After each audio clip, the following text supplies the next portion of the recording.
This program is made possible by the support of Delta Dental, Quick Trip, Marshfield Clinic Health System, Wisconsin Counties Association, Wisconsin Hospital Association. Watch Wisconsin Eye on Spectrum Channels 995 and 363 and at wisi.org.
Running this webinar. We'll get started in just a moment.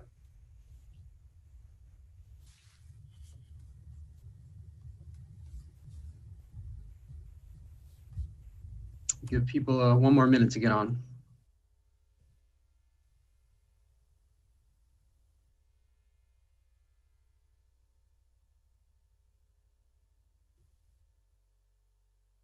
Okay, I think we've hit a quorum. Thank you all for joining. We're going to get started now. I'm Ben Winston, Research Director at Strategies 360. Again, we appreciate you all being here. We have a great lineup of speakers today, providing a few different perspectives on the upcoming election, focusing on how the press covers it and what to expect over the next few weeks, with the goal of helping inform your approach to and your coverage of the upcoming election. Let me flag up front that you are welcome to record this webinar, but we'll also be sending around a link with this video recording shortly after the briefing concludes. So we've got an hour here, and I want to start by outlining the agenda and who you'll be hearing from. So we'll have 5 brief presentations this afternoon, and then we'll open it up to some questions at the end. So please hold your questions until we've heard from all the speakers, and then at that point, we'll take some questions from the chat. So you're free to leave your questions there or raise your hand virtually if you have one. So I'll begin with an overview today of some recent polling we've conducted about voters' expectations and their approach to this election and how press coverage can impact that. Then I will turn it to Meagan Wolfe, Wisconsin Election Commission Administrator, to share a statewide perspective on the Election Commission's approach and share some information that they would like you to know. And you'll hear directly from 3 county clerks from across party lines who will help you understand how they've prepared for this election and walk you through their process a little bit. First, you'll hear from Scott McDonell, the Dane County clerk, then Meg Wartman, the Waukesha County clerk, and finally from George Christensen, the Milwaukee County clerk, and Julietta Henry, the Milwaukee County elections director. And then we will all take your questions at the end. All right, let's jump in then. I'm going to share my screen here for the polling presentation. Hopefully everyone can see that. So again, I'm Ben Winston at Strategies 360 Research. We've partnered with 2 nonpartisan voting rights groups, Voting Rights Lab and Leadership Conference, on several national polls, as well as qualitative research, talking to a range of voters about their expectations for the election, how they follow the results, and how they react to various potential scenarios throughout the election period. So let me start with some context on where voters are right now. First off, few voters think this election is going to go smoothly. Frankly, they worry that coronavirus will create logistical issues with voting, from long lines to unsafe voting conditions at polling places to just confusion over absentee ballots. But more importantly, they also anticipate chaos in the aftermath of the election. Contested results, potentially partisan attempts at manipulating those results, Some even worry that the election will cause an irreparable rift in the country, with the losing party refusing to accept the outcome. The stakes clearly are huge, and many voters are going into this fearing the worst. Second, the media's role here is more important than ever. In such a crowded media environment, voters are following the election closely, but somewhat unsure where to turn for information and who and what they can trust. They often check several different sources and clearly take their cues from what to think about the election, from the coverage that they see and hear and read from you all. So today, I want to talk through some strategies for covering the election that help voters sort through a potentially controversial and chaotic period while maintaining their trust in the integrity of the process and the integrity of the election. One of the biggest challenges of covering the election this year, and for your average voter, one of the biggest challenges in following the election is just the timeline of all of it. As most of you know, voting is going to look a little bit different this year. More people voting absentee. In many states, it's going to take longer to count the ballots and declare a winner than people are used to. There could be this period of uncertainty after Election Day while officials are finishing counting ballots and certifying ballots, tallies are changing, the balance of the election could be up in the air during that period. In Wisconsin in particular, there's some legal uncertainty, of course, about accepting ballots that arrive after Election Day. But either way that turns out, however that ends up, the county clerks in this call will tell you that processing the counting of ballots is not going to be finished the night of the election. It's going to take some time after Election Day for them to process, count, and certify every eligible ballot. So point number one here, many voters are not aware of that fact. They're not aware of the potential for an extended ballot counting period. Half of voters nationally think that counting and certifying will be done within 3 days of the election. A third of voters think it'll be done within 24 hours. And that includes voters across party lines.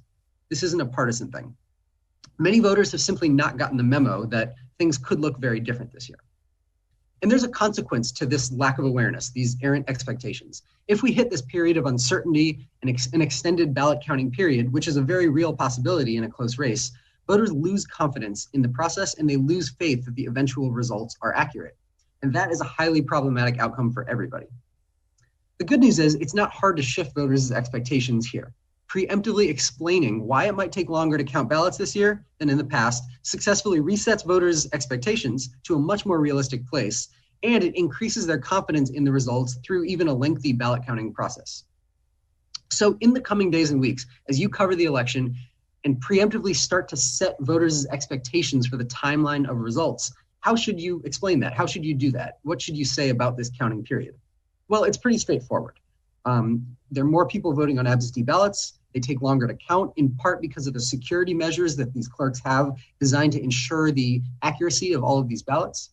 And frankly, coronavirus is making everything harder this year. So voters need to be patient as these election officials count all the votes accurately. Regarding Election Day coverage itself, when you're reporting on Election Day, I want to make a couple points. The first one is that voters are just primed to hear that things are going badly. They're primed to think that the election is a mess, we can't trust the results, the other side must be cheating. We did some simulations in focus groups where we took voters through a mock election and we presented them with hypothetical news articles that they might see or read on Election Day. And we found that voters tended to interpret reports of problems on Election Day, like voting issues, as far more widespread than the coverage actually intended it to be. So it's important that voters aren't getting a false read, a false impression of complete chaos on Election Day when that's not actually the truth.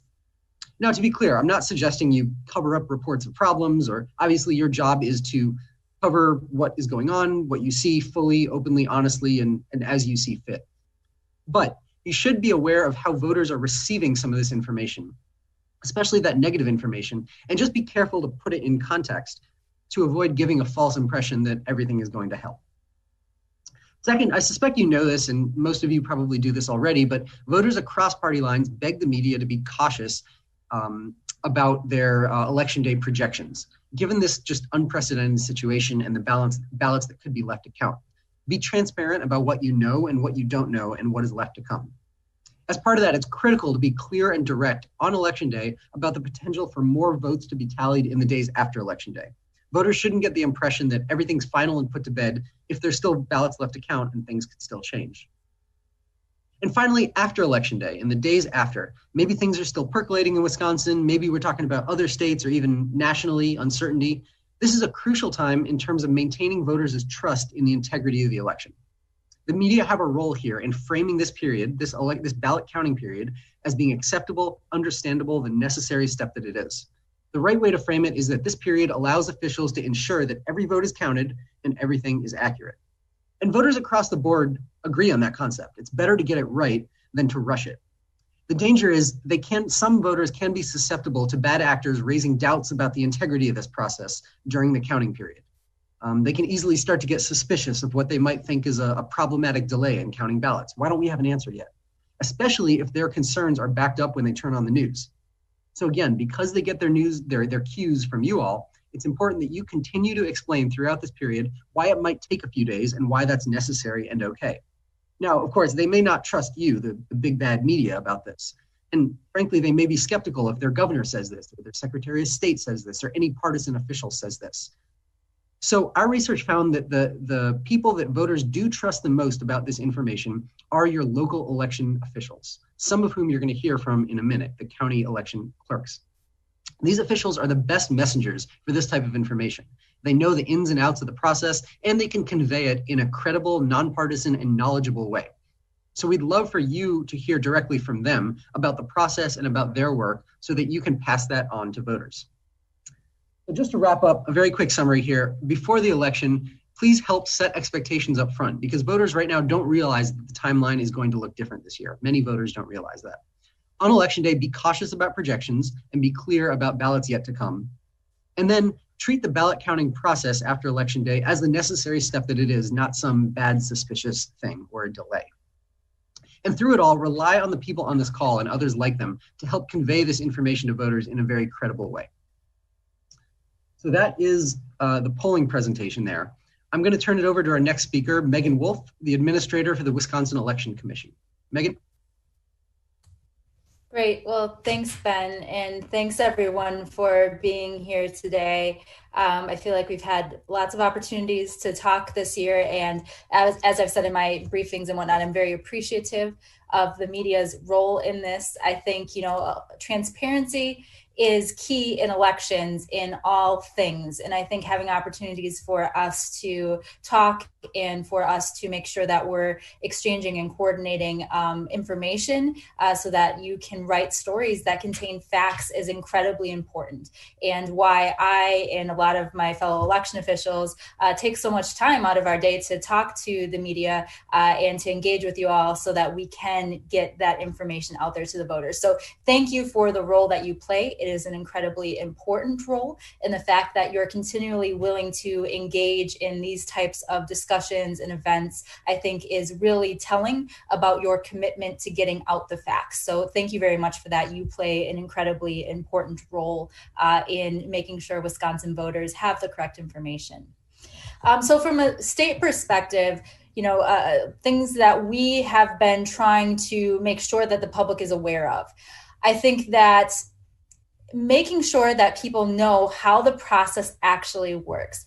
We also did a statewide survey earlier this year and did a follow-up one to understand what concerned voters about election security, where did they go for information, who did they trust to convey that information.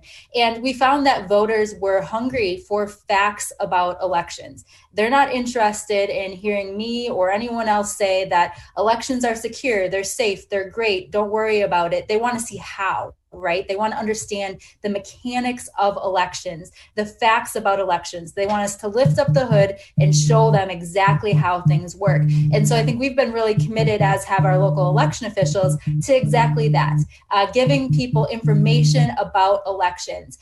Every day, and the thing I probably enjoy the most about my job is I talk to voters about the facts and the mechanics of elections. And when they hear about how it works, they have that light bulb moment where they say, wow, this really is a well thought out, deliberate process, right? There really is a lot of mechanics behind this that make folks feel good about the process, good about elections here in Wisconsin, but they need access to that information to have that moment where they're able to see how great our system is and all the protections that are in place. And I think election results is, of course, one of the big ones here.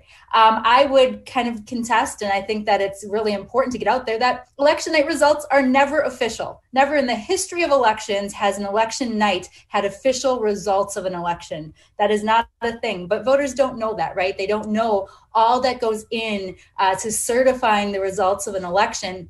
And I think once voters know that, they really feel confident in the process. And so I think explaining what are you seeing on election night versus what is the official tally and what are the things that go into that process is just fundamentally just critical to this process and to making sure that voters have confidence in the process as well.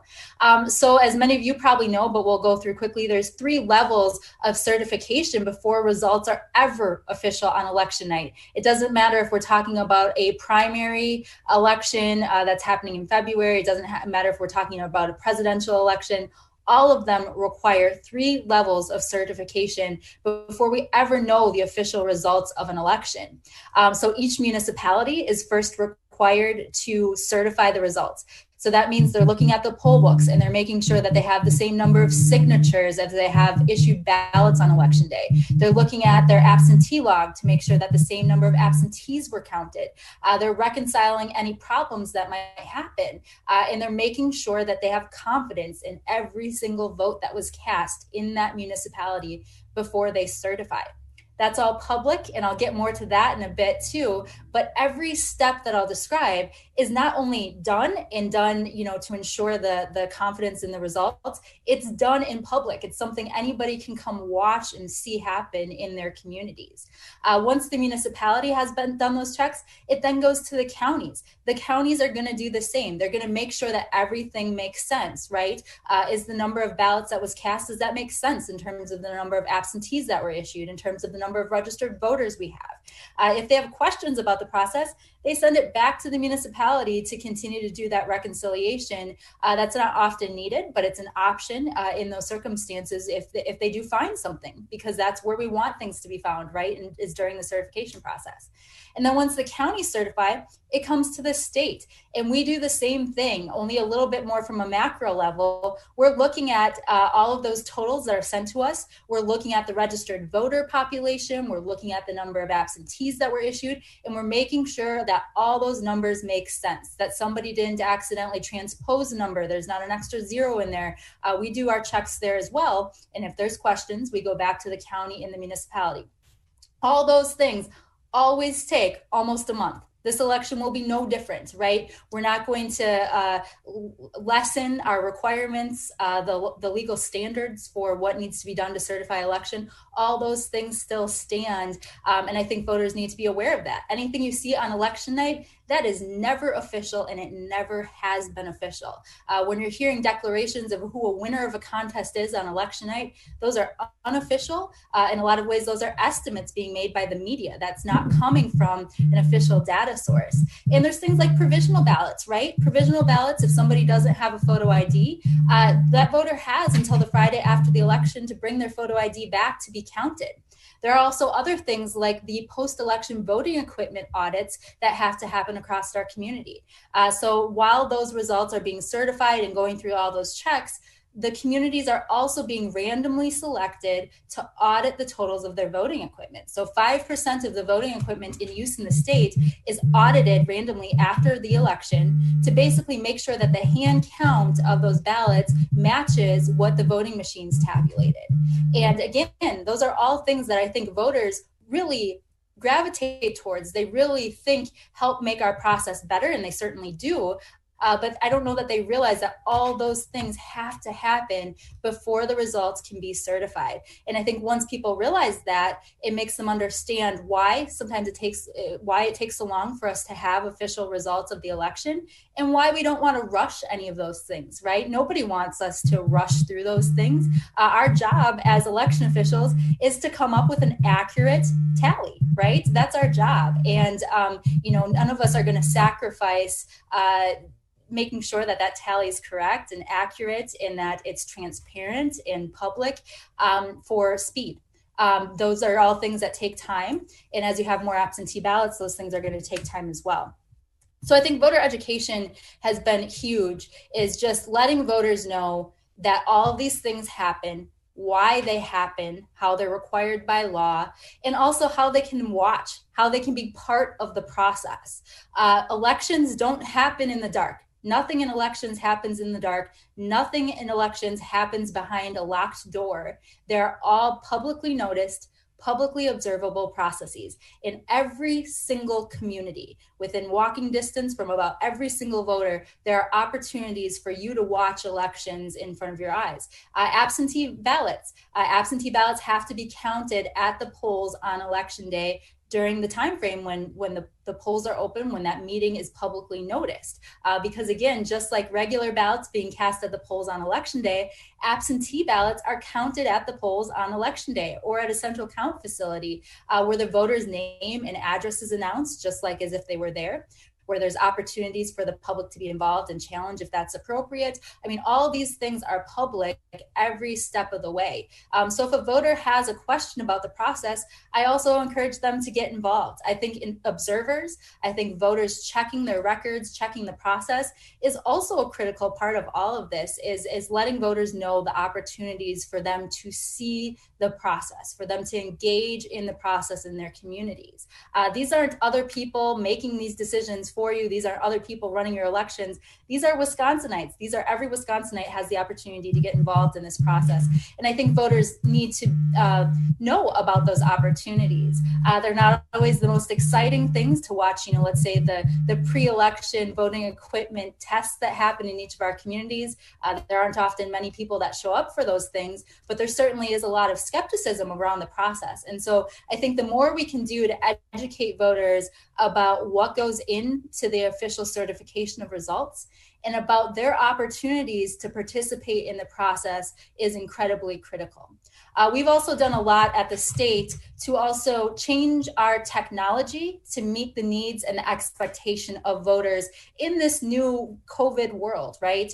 As things have changed, voters' expectations of what they can do to interact with their voter record, what they can track, that has also changed. And so helping to educate voters about where to go to find official information about elections, to find official information about their record is also really important.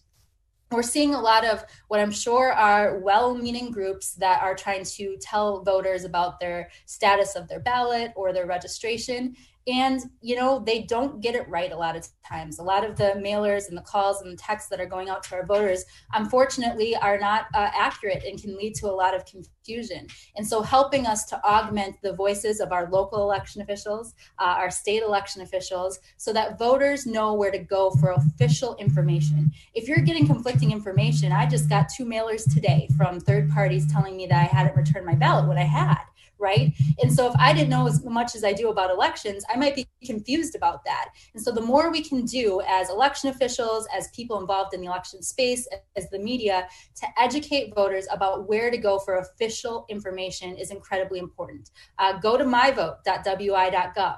You can check your registration status. You can make sure you're registered at the right address. You can request your absentee ballot. You can track your absentee ballot. You can make sure that it got to your local election official, that there weren't any problems with it. And then after election day, you're going to be able to see if that ballot was counted as well. You can do all those things through MyVote. And then you can also find your local election official. We'll do what we can to help voters navigate the process, understand what information is available to them through the state. We've set up a help desk for folks to be able to call, and we can help them navigate the process. But they should also reach out to their local election official, which they can find on MyVote as well, to help them navigate things specific to their communities. Each community is different. And I think sometimes that can lead to confusion as well. As somebody hears about opportunities for, let's say, in-person voting in their community or drop boxes in their community, but a neighboring community might have different options. And so it's also really important to engage with your local election official and make sure that you understand how voting is going to work specific to your community, what options are available to you specific to your community. And we have been doing things like collecting that information from our local election officials. They're not required to give us that information, but many of them them do. And so we'll now be displaying things on the myvote.wi.gov website, along with that tracking information. We also have information on Dropbox locations available in communities, on in-person absentee opportunities and hours in our communities as well. And so as the local election officials give us that information, we're doing what we can to produce that information for voters, but engaging with your local election official is where you're going to find that accurate information about voting in your community. So those would be my big takeaways, I guess, is educating voters about how official results are tallied and how that for all of time, elections have taken almost a month to certify, and all the great things that go in to that official certified results and all those safeguards that we have in place, and educating voters about opportunities to engage with that process, to watch that process, to be a part of that process, and also, where to go to find official information, and helping to augment, amplify the voices of election officials as the official source of information. And with that, I think I'll turn it back over to Ben. Thank you, Megan. Thank you for that. Next, we'll turn to Scott McDonell, the Dane County clerk. Yeah, thanks, Ben. I think what I'll do is just reiterate some of the points that Megan made. She went into good detail about how our systems are set up to find errors and assume mistakes. We call it here the power of negative thinking. So we don't assume that the coding was done correctly or the ballots were printed correctly. We check all of that at every step of the way to make sure that it's correct. The same with election night results. We go through those the next day and make sure there wasn't a mistake recording those on the website. There's just a long process of checking every detail and making sure they're correct. And I constantly have to remind folks that we don't assume things are going well. We assume they're not going well, and that's what protects us. I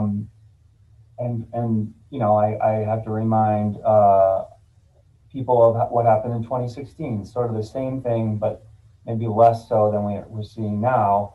The Green Party and others were saying that there were problems with Wisconsin tallies, that the votes were off, that we needed a recount to show that there were problems. Well, we had a recount. There were no problems. Our system is very strong, especially here in Wisconsin. So I just want to remind when you're doing your coverage that we've had these accusations before. We had a recount and showed that our system is very strong. As far as this election, I'm anticipating it being very similar to other elections, other than the fact that it's going to take longer to process the absentees. So that's the thing that's different. In Dane County, we would normally have 1 out of 10 ballots be a mail-in absentee. That's going to be 7 or 8 out of 10 ballots are going to be mail-in absentee. And other states have the ability to sort of process those in advance the day before, several days before. That's fairly common. In Wisconsin, we don't. So all of that has to begin when the polls open. So that's what's going to take longer. But that's happened before. This is nothing new from our perspective. It can be midnight, 1 o'clock later before we get results from an individual polling location. Sometimes that'll just be 1 or 2, but this time I think it'll be a lot more. So, but from our point of view, this is not that different. We did learn, obviously, having COVID and the current environment has resulted in some changes and some things that we've learned. So recruiting poll workers has been a real priority for us across the state. And, we've had to rely on the National Guard. It's not clear that we will have access to the National Guard this time. But either way, we need to recruit more poll workers. And that's been a very strong success. I know in Dane County, and I think there are a lot of the rest of the state as well, to be able to handle, one, processing those absentee ballots on election day across the state, but also having, enough people to help voters. There's still going to be a decent number of voters voting in person on election day. We learned, make sure we have enough polling locations, and I know that's changed. We saw in August a dramatic increase in the number of polling locations, and that'll make it easier for voters. One of the things I worry about is you see these reports of long lines in Georgia or somewhere else, as we go through the country, of people voting early. Well, I expect lines on election day to be really short, and so sometimes I worry about the visual image of long lines when I don't actually expect long lines, at least in Wisconsin. Obviously we've gotten better at social distancing and cleaning procedures. I think that voting in person, which a lot of people are going to do, is much safer, and we've gotten better at that, and people have gotten better at it as well. So not just us, but the voters themselves. The thing I worry about a little bit with the media, and I know you guys have a hard job, just like we have a hard job, and especially in this environment. One of the challenges is the different laws in different states, and sometimes I'll see reporting that talks about a procedure or how something's done, and I'm like, yeah, that's true in Illinois, not true in Wisconsin. So just be really careful and check or ask us. I'm always available. I'm sure everyone on this call is available to answer your questions that are Wisconsin specific. And that's a common problem even just on social media. You'll see, a few years ago, there was an email that went out or some sort of media advisory from the Bernie Sanders campaign, saying one thing to 17-year-olds. That was true in Minnesota and true in Wisconsin and true in Illinois, but not true in Wisconsin. So that's a challenge we keep dealing with, is that social media sort of nationalizes everything, which can be kind of problematic. And so your help with that would be really helpful. Trying to urge people to return their ballot right away, doing some stories about that. Where I mailed my ballot and I'm not worried about the Postal Service right now. I'll be worried about the Postal Service maybe a week out, but it's operating fine. Trying to do some explanation about how things are really working would be helpful, and urging them to return their ballots right away. And also tracking their ballot on My Vote, which Megan was very helpful in pointing out. That is something that people don't know about. They don't know what My Vote is. They don't know they can track their ballot, and so they call the clerk's office. We get tons of calls here. Anything that you guys could do to help alleviate sort of the double, calling and emailing for something that they can check online would be really helpful. The bane of my existence on election day, and I know I speak for a lot of clerks, is the voter calling the news tip line with something like they're out of ballots or someone's grabbing ballots or something's happening. I can tell you 99% of the time that's wrong. They just don't know the process. They don't understand how it works. And so, again, check with the local election official. Hopefully they'll respond. But usually it's just a normal procedure. A ballot bin fills up, you put it in a ballot bag, you seal it, 2 people sign it, then it can take more ballots. Nothing unusual has happened, as an example. I guess, I don't want to go on too long, but any help you guys can give us in getting information out and dealing with a lot of the social media misinformation would be the most helpful for us.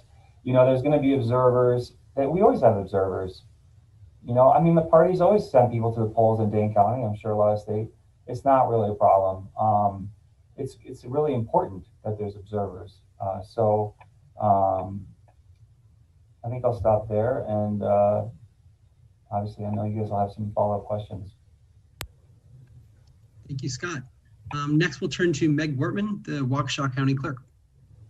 Thanks for having us. I don't want to add or duplicate what Scott and Megan have said, but I think our clerks and the communities have learned a lot since the April election.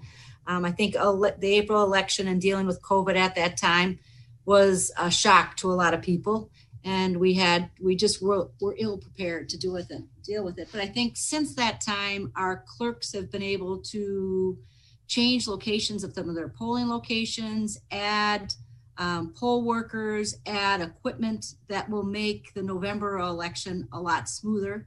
And I think our community members, our voters, are more confident of how they can handle being out and dealing with the virus, whether it's additional masks or cleaning equipment. So I'm confident that in-person voting on election day is a good option for many people.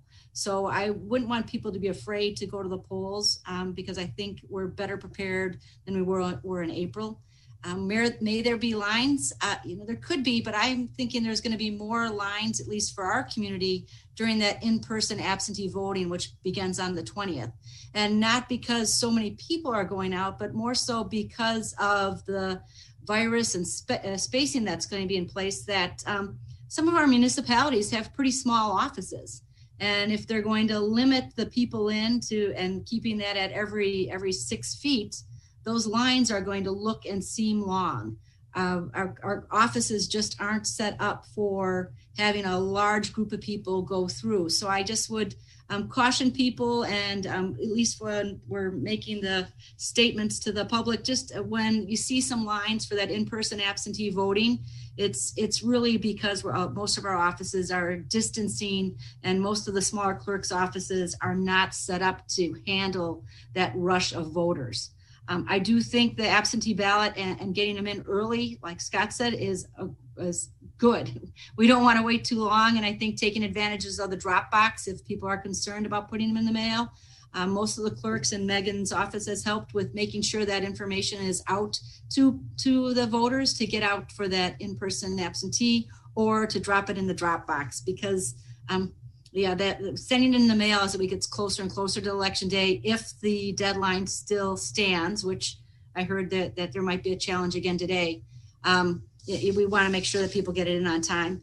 And I guess for us, and our concern is the fact that, the playing field keeps getting changed. As we saw in April, there was some court rulings, federal rulings that impacted election day and added to the confusion. And, I am concerned that's still going to happen to us. I mean, we got the last ruling in April, the day before the election.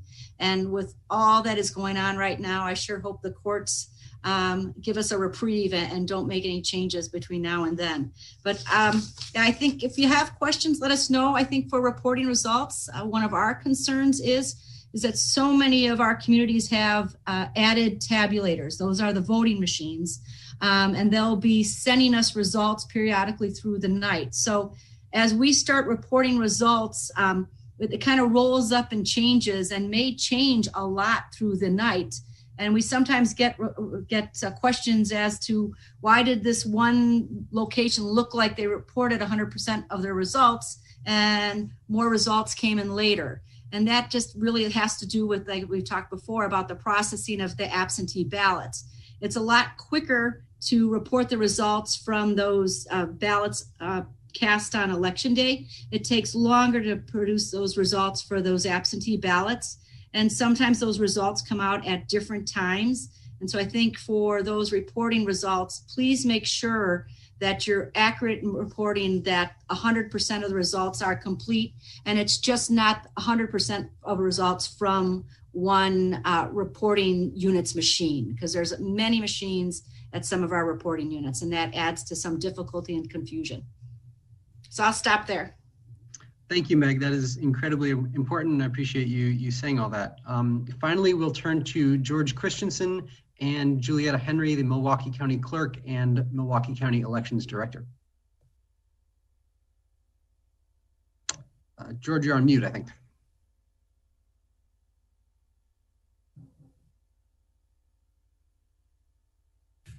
That's better. Sorry about that. Well, again, thank you, Ben, and thank you, everyone, for having me. I truly appreciate the opportunity. I just want to start off, of course, echoing Scott, Meg, and Megan's comments. And I want to point out specifically from Milwaukee County, it's very important to understand the logistics of election night reporting here in Milwaukee County. We have, of course, the largest city in the state, in the city of Milwaukee, as well as several other large municipalities, including West Allis, Wauwatosa, Greenfield, Franklin, and Oak Creek. So we've got some of the largest communities in addition to the city of Milwaukee. And unfortunately, we do live in this environment where everyone wants instant gratification. And while we do have the latest technology and the most secure technology available, election reporting still takes time. And it's more important to get things right rather than get them fast. And I think that's the message and the theme that we'd like to see the media convey to the public. And I think the next thing is, I think the media has to understand, and everyone has to understand, again, the sheer volume of what we're dealing with here with respect to absentee ballots. Checking on the state of the elections, Wisconsin Election Commission website, as of today, about 17% of the 1.3 million absentee ballots requested are here in Milwaukee County. So that's quite a bit, and those numbers are quite voluminous. And so of which of those 42% of the registered voters have already received their absentee ballot. And we still have approximately 21 days to go, exactly 21 days to go before the election, where they can still receive their ballots. So people have to understand we are expecting an incredible amount of turnout with respect to this. We have 19 municipalities in Waukesha County. We're and a little different in the sense that they report the results up, and Julietta will discuss that. What do we need from the media? We would like the media to please share information about opportunities across the state and in our county to vote safely, and to provide the information they need to make sure their votes counted. Be an information resource to help us get that word out. So, for example, here in Milwaukee County, we are helping conduct ballot drop-off locations at our senior centers. To allow seniors to be able to go where they typically go to get their meals, to be able to drop off their ballot. It's an opportunity. We plan to be working with several community churches to help them have them drop off their ballots and at a location, so their parishioners and nearby residents can do that. So there's opportunities to make sure people can have their vote counted and delivered safely. I think the other thing too, for example, is having the media remind people how to make sure your vote's counted. So, for example, make sure that the return envelope is signed and properly witnessed. Remind the public of that for us. Help us. I think that's important. And that at the end of the day, we ask the media to be patient and understanding with clerks all across our state. Because this is a yeoman's task. This is a huge undertaking, and I think people have to understand that.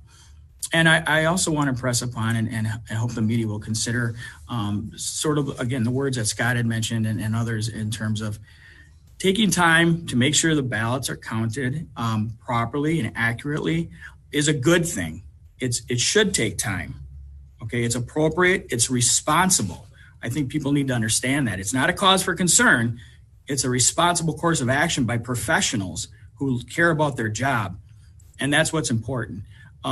Whether it doesn't matter, Democrat, Republican, we all took an oath to protect the sanctity of your right to vote. And that's what comes first. There's no partisanship in the election offices. I can tell you that's important to understand. When I put that hat on, there's no partisanship whatsoever. We all work together. And I think people have to understand that. At the end of the day, we want the ballots to be counted, and whoever wins, wins. And I think that's what democracy in action is all about. And I think if they can help us with that would be very helpful. As I mentioned, due to the size of Milwaukee County, my office the clerk's office has a separate election commission, and that is led by Julietta Henry. And so now I'm going to turn it over to Julietta to just discuss some of the election night logistics and what you can expect here in Milwaukee County. Okay, thank you. So as a result of the ongoing effort to increase absentee voting and the unprecedented number of absentee ballots that we anticipate receiving, the process of opening each envelope and assuring that each elector is heard through this process is going to take approximately 18 to 23 hours to complete this election. There have been over 229,000 requested ballots. As of today, we know that 47% have already returned their ballots in the municipal clerk's office. We anticipate receiving probably 25% of all of the absentee ballots that are received in the state here in Milwaukee County. With 19 municipalities in Milwaukee County, of which 8 municipalities utilize a central count. Central count is when the absentee ballots are open at a central location on election day. They can begin at 7 a.m. The city of Milwaukee utilizes 13 high-speed voting machines to process their absentee ballots. And they're able to process between 1,000 to 2,000 ballots per hour once they are open. The other 7 municipalities utilizes the DS200 voting machines and are able to process 500 absentee ballots per hour. We are anticipating finishing this process between 3 a.m. and 6 a.m. the morning after the election. It is imperative that the media understands the process so they are able to convey the correct message to the electors. There are 478 reporting units in Milwaukee County. The reporting units are programmed in over 300 voting machines. At the polling location, each chief inspector will close the polls. Once every voter who stood in line has cast his or her ballot, after closing the polls, they will have an option to transmit the data to the county via modem. Once we receive all of the modem's results and it's at 100% at the polling location, we will then contact those central count users and ask that they send us their central count. In addition, they send us a completed spreadsheet with their results. This allows us to compare the polling location and the central count results together to make sure that they equal the final results that we will have in our office. The Election Commission prides itself in the work that it has done and will continue to do. We ask that you are patient with the poll workers, and if you experience any issues on election day, you should contact your municipal clerk or our office right away. Once we are at 100% countywide and the results have been reviewed and accepted, we then upload the file to the State Elections Board. In the days after the election, on Wednesday, November 4th, the municipal clerks drop off their sealed ballots and supplies used during the election. In addition, they complete their canvass. On Thursday, November 5th, our Board of Election may begin our canvass. This process is where the county will review everything that occurred on election day. We will look at every tape. We will look at every inspector's statement to verify what took place on that election. Once that is done, our Board of Canvassers sign off on the results, and the State of Wisconsin Election Commission will certify the election for the entire state.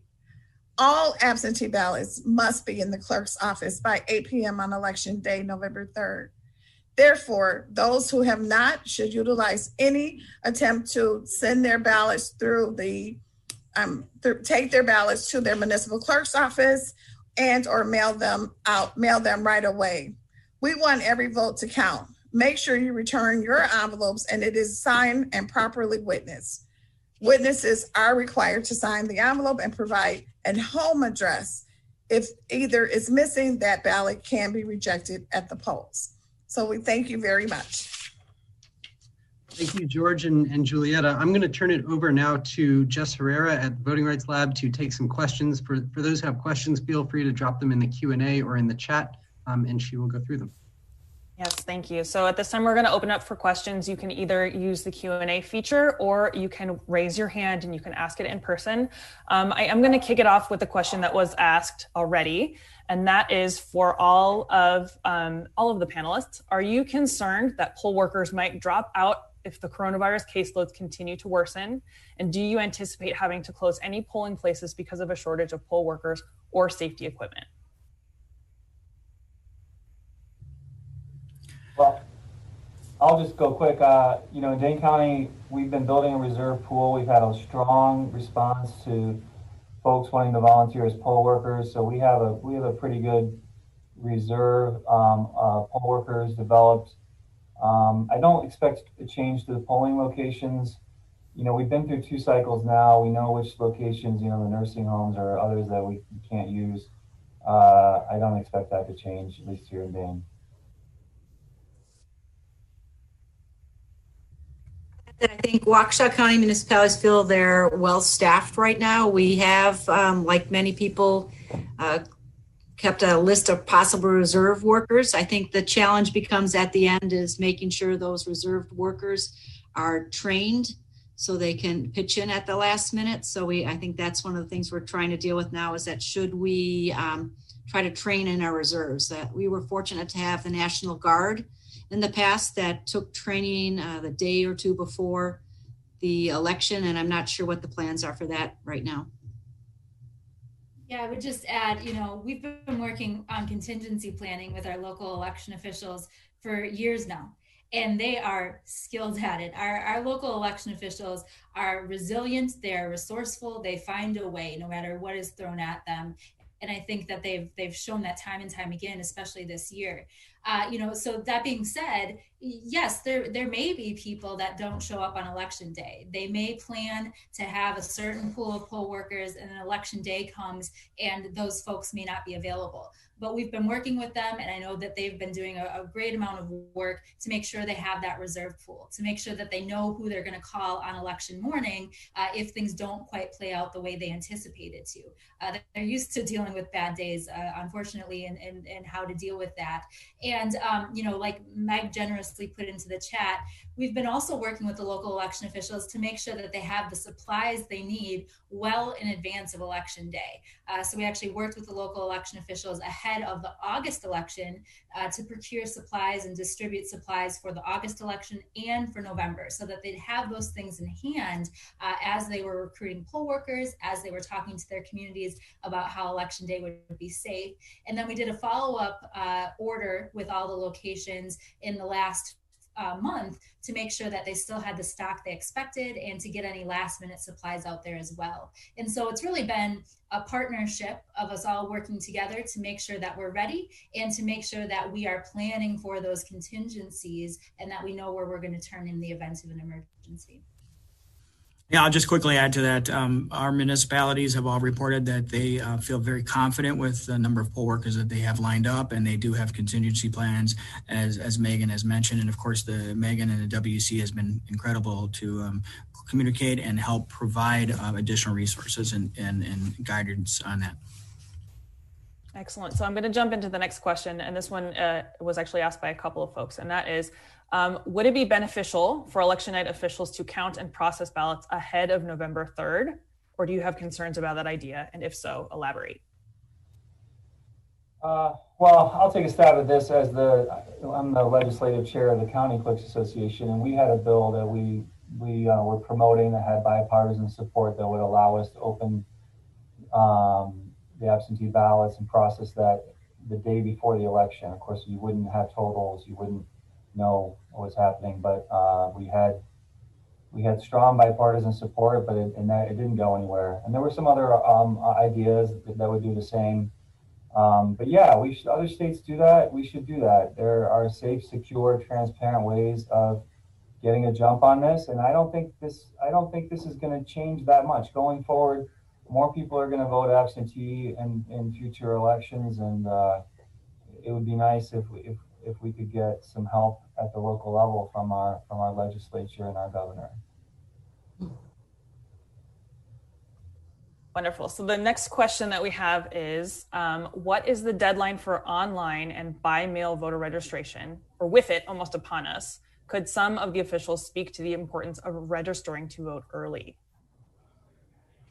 Yeah, so tomorrow is the close of online voter registration and registration by mail. So if you don't want to appear in person to register to vote, then tomorrow is the deadline to do that online or to postmark your application to send it in by mail. But we do, of course, have opportunities to do registration in person still. So up until the Saturday before the election, you can register to vote in your municipal clerk's office. And then we, of course, have election day registration, where you can register to vote for the first time, change your name or address if you need to. The importance, I guess, is that if you cannot appear in person, so if you're going to vote by absentee ballot, or you have health concerns where you're not wanting to appear in person, then registering to vote online or by mail is the option for you. And so being aware of that deadline is really, really important. You should also be aware that if you register to vote online, so if you're able to match your information with what's on file with the DMV, you don't have to provide a proof of residence document, because that match serves as proving your residence. But if you're registering to vote by mail, if you're going in person, either your clerk's office or to the polls on election day, you're going to need to show something official that has your name and your address on it to register to vote. It's called proof of residence. It could be a utility bill, a bank statement, It could be your Wisconsin ID or driver license if it has your current address on it. But if you are registering to vote in person, just be aware that you're also going to have that document with you. You can even show it electronically on your phone if you would like, but you're going to have to plan for having something with you. And also be aware that the residency requirement is now 28 days. So it's reverted through litigation back to the statutory requirement of having to live at your current address for 28 days when you're registering to vote. So, making a plan for how you're going to register to vote if you can or cannot appear in person is really important at this juncture so that you're able to hit all those deadlines to be able to do so. Great. So I'm going to move to the next question, which is from Marty Hobb at TMJ4 in Milwaukee. He's wondering if there is a curing process for absentee ballots that are not clearly marked. And if so, what is that process? Sure, I can answer that. So basically, if it's not clearly marked, but you can tell the intent of the voter, then that absentee ballot would have to be reconstructed by the poll workers who are working the location. So, and yeah, and that process is outlined in statute. Go on, Megan. Go on. No, sorry to interrupt. I was just going to say that process is outlined in statute. So if you have appointees from the political parties, you're going to have appointee from each side that's making those determinations when you're remaking the ballots. It's also going to be public, right? So it's happening at the polls on election day, that remaking process is. So describing to observers what's happening is really important, and something we put out resources for the local election officials on too, is because if a voter doesn't understand what they're seeing, that's sometimes how those rumors can happen. And so there's a statutory process. It's very controlled in terms of how that remaking happens and how that cure process happens. But I don't know that voters are familiar with seeing that. And so explaining how it works is an important part of election day too. Okay, the next question then is, are there concerns about fake ballot collection boxes being installed or promoted? Is anything being done to prevent something like that from happening?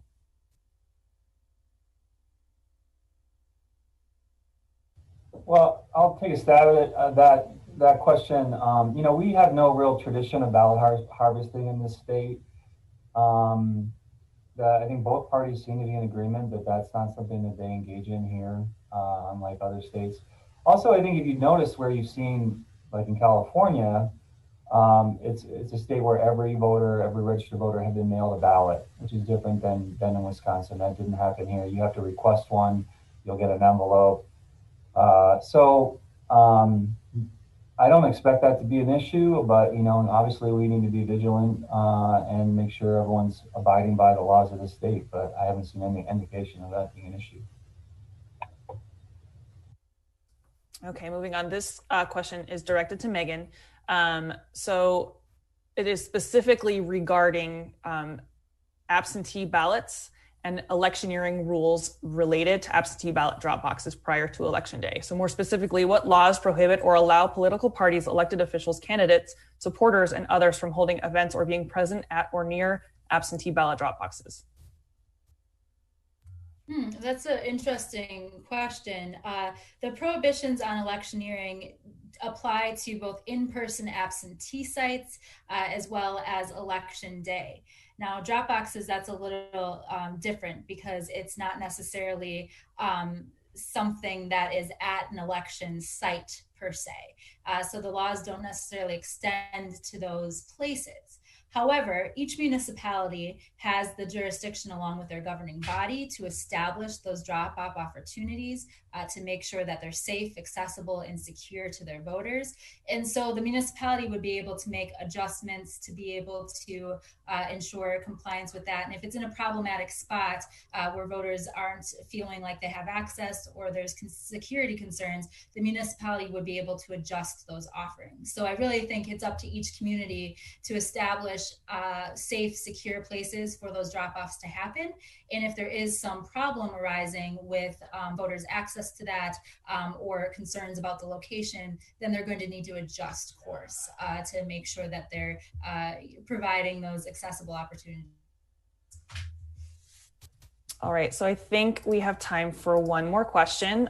This comes from the Waukesha Freeman and Jake Ekdahl. how is November's election likely to compare to the spring election in terms of what share of population chooses to vote absentee?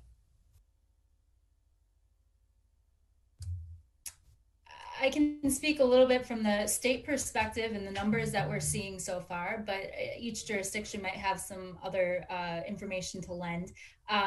Right now, we have about 1.35 million absentee ballots that have been requested, and about that number that have been sent as well. And like George said, you know, there's a smaller percentage that are back so far. We're seeing, I think, about 700,000 of those absentee ballots that have been returned so far to those local election officials. So when you look at that and compare it to what we've seen historically for turnout, where the state of Wisconsin has over 3 million voters that typically turn out, that's a pretty high percentage of voters that have already requested an absentee ballot. And then I think in-person absentee has the potential to be a pretty popular option as well in the 2 weeks before the election. And so because we have election day registration, because we have all of these options in Wisconsin, it's always difficult to gauge exactly what turnout is going to be or what voter behavior is going to be, because so much can change and you don't have sort of a solidified pool of voters because we have election day registration. So, you know, all I can tell you is what we're seeing right now, and that's that about 1.35 million voters, which is getting pretty close to almost half of expected turnout, have already requested an absentee ballot. Wonderful. Well, I just want to take a moment to share my appreciation and thanks to all of the panelists for being a part of this discussion today, as well as saying thank you to the attendees today. If you do have additional questions or you need information as Election Day nears, we request that you reach out to these folks, to the local elections officials. They will have the best answers for you. And so if you are in need of contact information or anything further, please don't hesitate to reach out. There will be a recording of this presentation today for anyone interested. But once again, thank you so much for your time and for your wonderful questions. Thank you. Thank you. This program is a production of Wisconsin Eye, an independent, nonpartisan, nonprofit media network with a mission to inform, educate, and engage the citizens of Wisconsin. Wisconsin Eye is the nation's first and only independently funded state civics broadcast network, providing gavel-to-gavel access to government proceedings and events at the state capitol.